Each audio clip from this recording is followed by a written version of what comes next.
Welcome to the third and final installment in our December series of Your Stories on Why Games Matter. Today's is brought to us by Zhenghua Yang, who also goes by Z. Enjoy.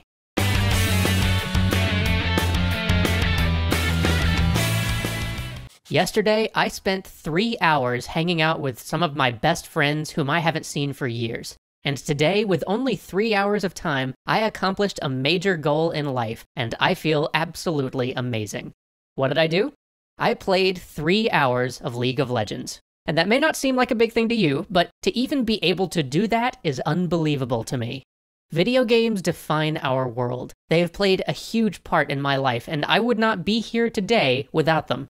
It all started my freshman year of college. The day before Halloween, I began having a steady nosebleed.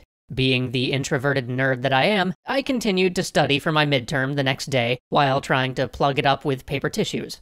It wasn't until later that night that I knew I needed help. I continuously choked on my own blood trying to get some sleep. After a friend ardently urged me to go, I brought myself up to the college health center to get my blood tested.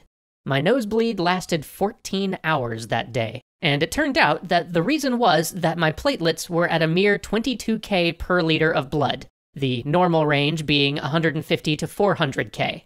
I was instructed to go home, get some rest, and come back the next morning for further monitoring.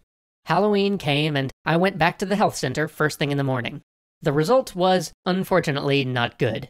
My platelets were now at 20K per liter of blood, dropping 2K overnight. The doctor told me to go to the city hospital ER immediately.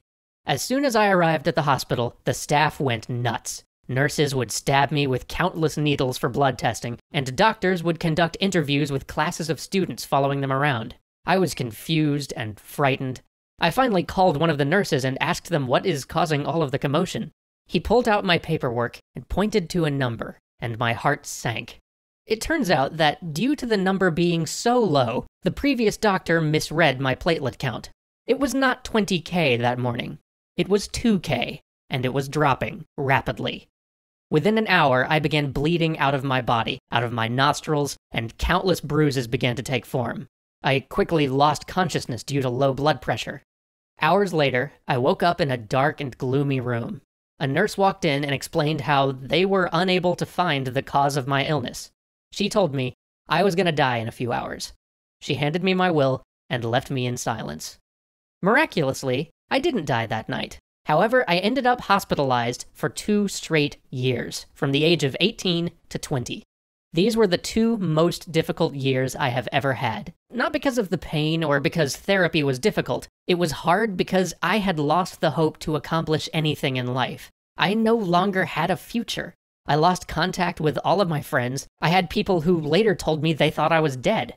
My family suffered alongside me. My parents didn't know what to do or how to make me feel better. We all lived with the constant danger that I could die at any moment. Through these 2 years, through my loneliness and despair, I turned to the one thing that gave me meaning: playing video games. I began playing all sorts of games, single-player games like Final Fantasy or Braid, and multiplayer games like World of Warcraft or League of Legends. In these single-player RPGs, I regained the will to continue living. Helping people and saving the world in games like Chrono Trigger would give me greater meaning in life. Even though the game wasn't real, it was the closest I had to having any purpose to survive. Then there were the multiplayer games. With over 10,000 hours logged in MMORPGs, I made friends from all over the world. These internet friends of mine didn't always even speak English, but they would check up on me, making sure that I'd been taking my medicine and asking me if I'd been getting rest. Not only that, one of my online friends was a medical researcher, and he connected me with some of the world's best hematologists. With his recommendations, I met with doctors who gave me critical advice that kept me alive. The amazing thing is, to this day, I still don't know that friend's real name. By playing video games, by gaining a new perspective on life, I slowly began to recover. By 2011, I was able to go back to school to continue my education. However, I couldn't help but think back and ask myself, these games like Final Fantasy and League of Legends, they weren't designed to help me, and yet they did. What if we began creating games with the intention to help others? That's when I began my career in creating value-driven games. I started Serenity Forge, a game development and publishing company that focuses on meaningful games. I began by turning the story of my illness into a non-fictional visual novel called Loving Life, and released it online for free. Since then, we've created dozens of games and interactive experiences that would inspire art, foster education, and promote health. Through my near-fatal illness and my newfound passion in the game industry, I learned a valuable lesson. Video games are no longer just toys for kids, and we must begin treating them with a practical perspective. Games can teach practical skills. They can advance science, they can heal trauma, and they can solve conflicts. Two gamers can play side by side virtually in a game of League of Legends, working together to achieve a common goal. They don't need to share the same language, the same culture, even the same world beliefs. It doesn't matter if they're American or Chinese, Israeli or Palestinian. Our next Nobel Peace Prize winners are no longer just going to be the influential artists or the policy generators, but maybe instead, it'll be the kid who's in a garage right now, creating the next big game that brings the world together through play. When I was going through chemotherapy, when I was on my deathbed, I had no hope of a future. In the end, video games saved my life, and they just might save yours too.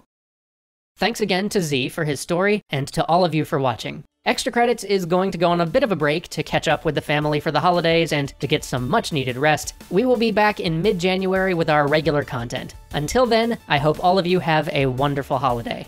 Take care of each other. We'll see you soon.